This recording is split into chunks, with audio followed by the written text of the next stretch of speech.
I'm Debbie Amos, and I want to look at my case study number 2, which is going to be Lewis Ballinger, who is a 39-year-old male that has come to our clinic with a skin ulceration and chronic lower extremity lymphadenopathy.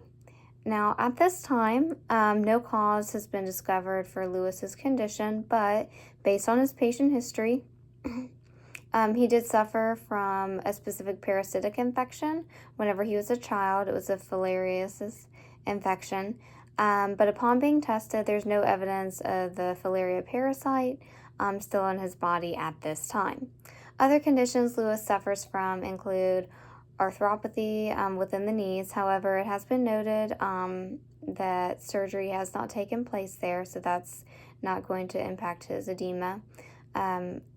Lewis is morbidly obese, and then based on capillary as well as venous blood glucose levels, he does need further assessment to determine whether he is pre-diabetic. Lewis also has hyperlipidemia, a spastic colon, and recurrent cellulitis. He has had gallbladder troubles in the past, however, the gallbladder has been removed. I also want to mention that even though the filaria parasite is no longer present, Lewis, that doesn't mean that he is not still having some ongoing issues from that, but the primary thing that is probably driving and exacerbating Lewis's condition of this lymphadenopathy is going to be his weight. He's been overweight for a long period of time.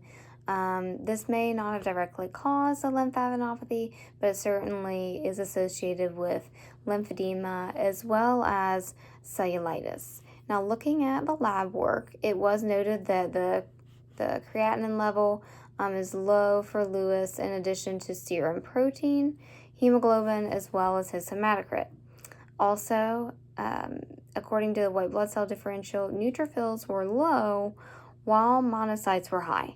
So this is going to need further assessment to determine if the high monocyte level is due to a present infection of the lower extremity or if it's associated with a lymph node or an organ.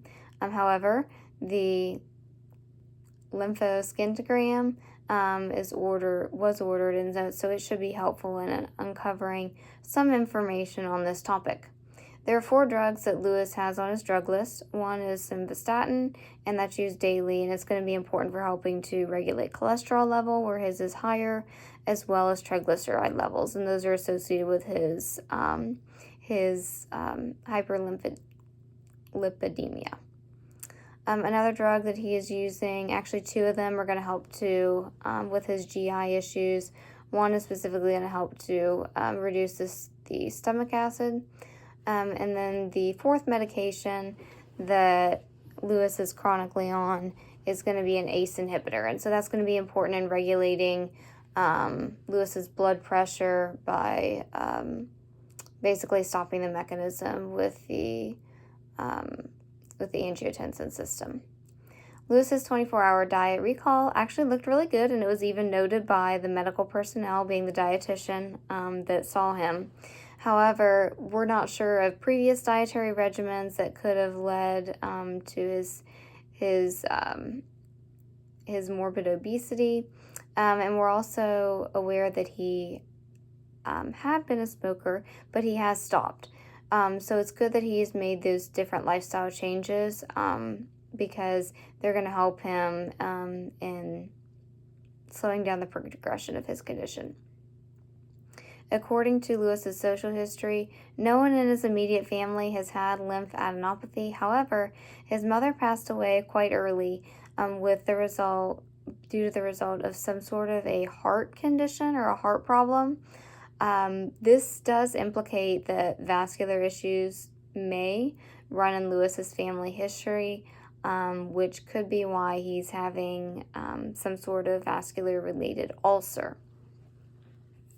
So as I previously mentioned, the 4 medications on his chart are dealing with GI issues, blood pressure regulation, and hyperlipidemia. So to help in terms of nutrition therapy, it could be very helpful for Lewis to go ahead and follow the doctor's prescription of having a low-fat diet.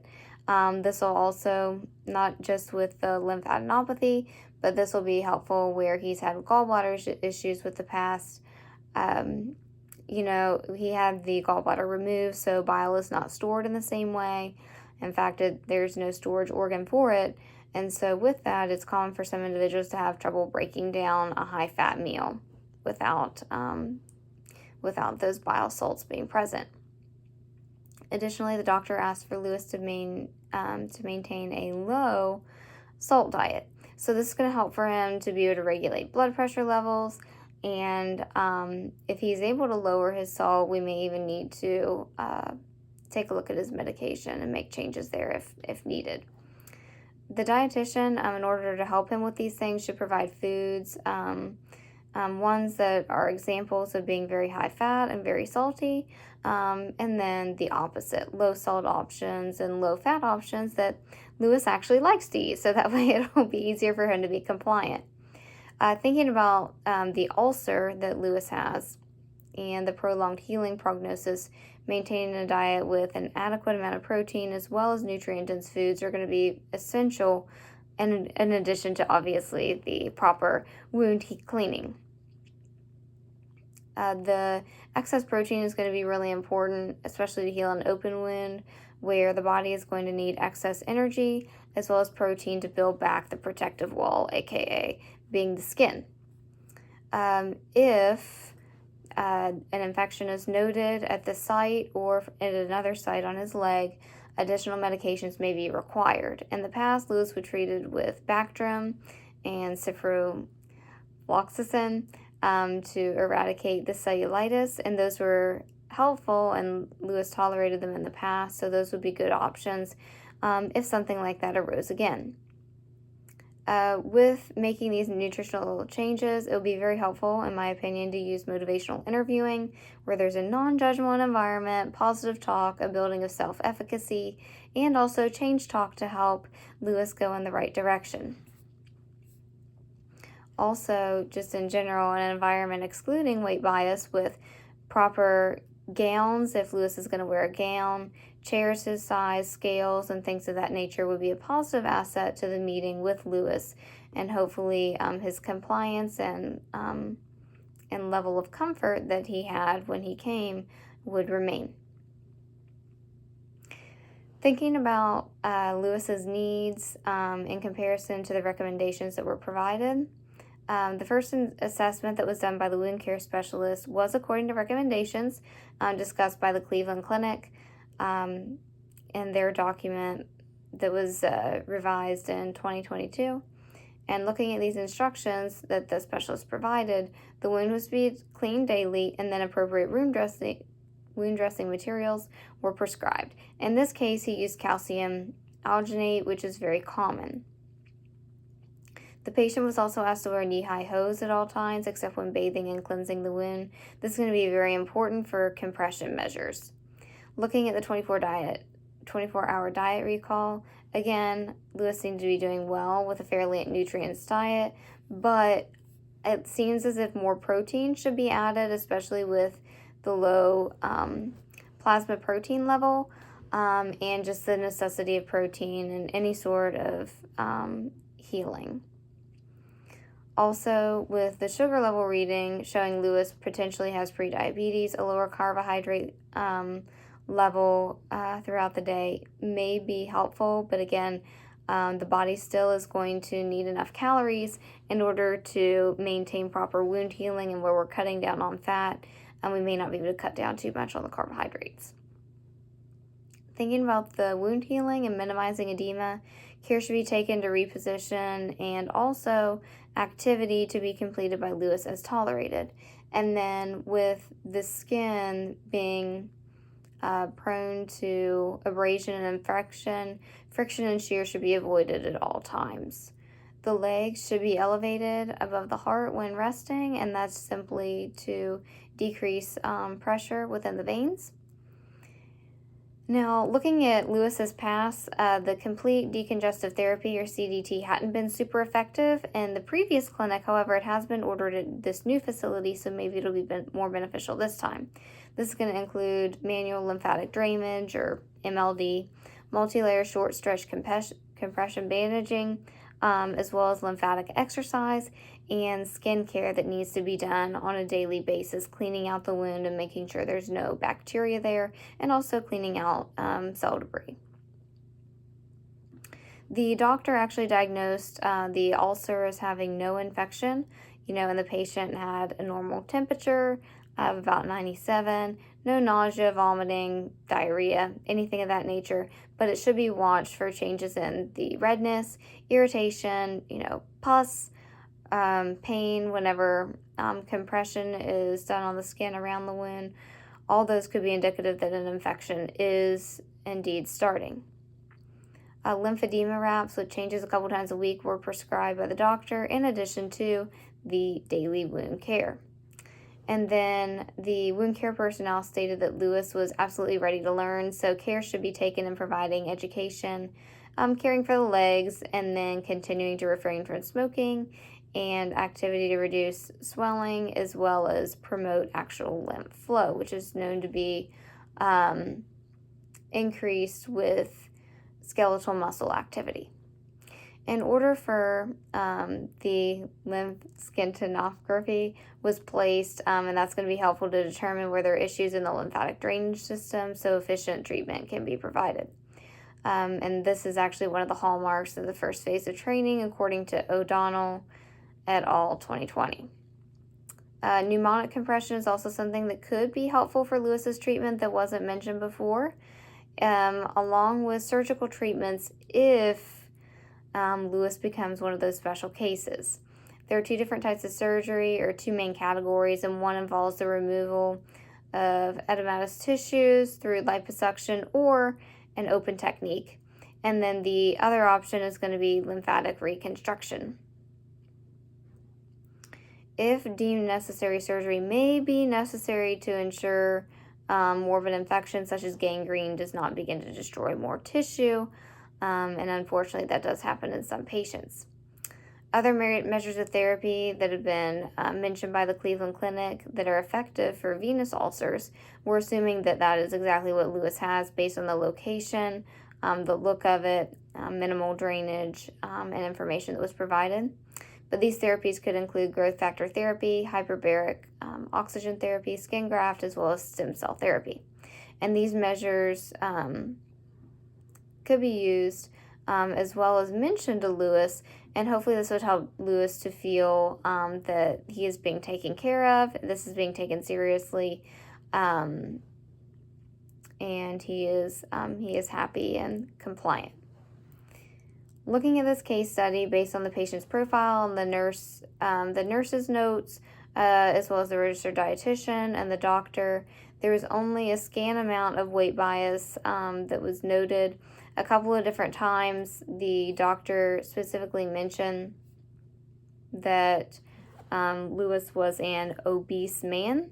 However, instead of saying something like that, the comment could be phrased to be more people-centered. So when the doctor said the patient was an obese male, on a couple of occasions he could have said something like, he is a male that has obesity, or that is categorized as morbidly obese, and that way it's more people-centered. This wasn't stated to the patient per the notes. However, it would be a good idea of getting in practice, as far as the doctor is concerned, of using more empathy and emphasizing that the patient has a disorder versus defining the patient as the disorder. So if I were a nutrition professional on this case, I would request through human resources that there could be professional development opportunities to discuss things like refraining from referring to people as their disease, decreasing amounts or different counts of stigmatizing individuals larger than average. So things such as that they're lazy, they are not compliant, they're unmotivated, getting rid of that stigmatizing view. And also this professional development could talk about the use of patient-centered communication. I'd also try to provide a positive example to everybody in the best ways that I can, and discuss patients to doctors directly and on paper with respect and no weight bias. Now, if I did hear a medical professional using language that was seemingly weight biased, I would try to start a non-confrontational conversation directly with them, so on a one-on-one scenario, by asking if they had heard of weight bias, and then talk about literature I just so happen to have read, and talk about different ideas on how our facility could try to decrease amounts of weight bias. And judging from their reaction, I could determine if they even understood what weight bias was. Some things that I would like to mention to them would be things like zero tolerance policies, patient-centered communication methods, and maybe even the use of motivational interviewing and change talk. This could really help for hopefully the doctor to see how patients would feel and thinking about their point of view, so that hopefully patients wouldn't feel uncomfortable and want to avoid doctors or our care facility. Thinking about motivational interviewing, if I were talking to Lewis, I would first want to build rapport with him by asking how he was doing and how he felt about the information that was provided to him at the clinic about his wound and his condition in general. Since the client had a good 24-hour recall of the diet, I would just ask him if that's typically what he ate each day, and affirm to him that what he was doing was absolutely excellent. From there, I would ask the doctor if the doctor that assessed him had mentioned any dietary changes, and then elaborate on what the doctor stated about a low-salt and low-fat diet, and then if Lewis could think of foods that he liked that would fit into this category. I followed that up with asking him about how confident he was about keeping that diet on a scale of 1 to 10, and playing with that scale to see if I could build some self-efficacy there. I'd then ask if he had any family and if they were concerned about his infections and health, to build rapport, and also find little things that would be motivating to make these different changes. And of course, depending on what he said, I would then use a 0 to 10 scale to ask how important making these dietary changes were to him. Depending on what number he chose, I would use the information that I had gathered to promote change talk and help Lewis to see the benefits to changes in his diet, and maybe adding a little bit more exercise when his wound healed. Along with the doctor's recommendation, I'd also like to increase protein intake. Protein is absolutely essential for wound healing. Along with the process, creating antibodies if there's a bacterium present, and also just simply building back some of those broken down structures. Furthermore, an adequate plasma protein level should help with the edema and bring the plasma protein concentration back up to normal. If this did not happen based on increasing protein in the diet, this issue would need to be further assessed by the medical doctor.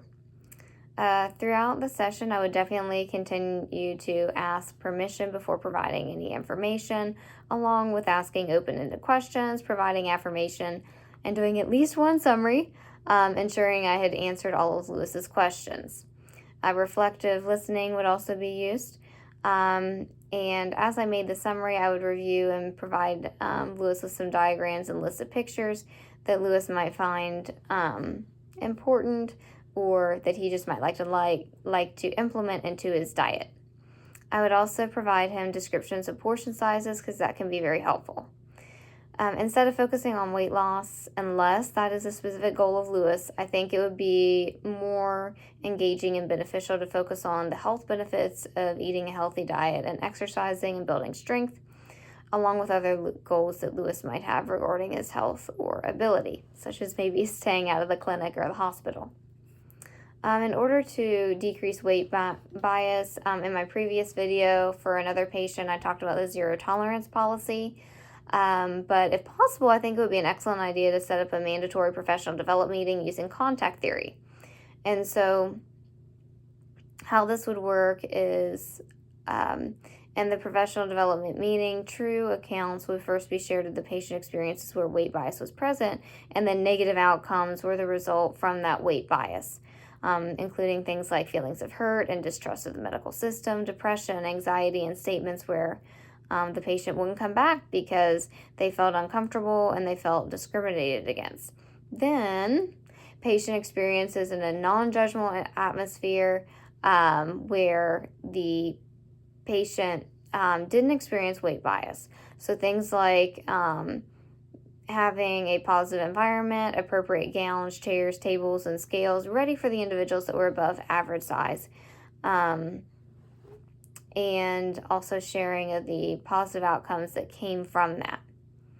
This could be things like improved self-efficacy and self-esteem, in addition to confidence, improvement in health, trust in their providers, positive relationships with medical personnel, and ultimately success of the individual.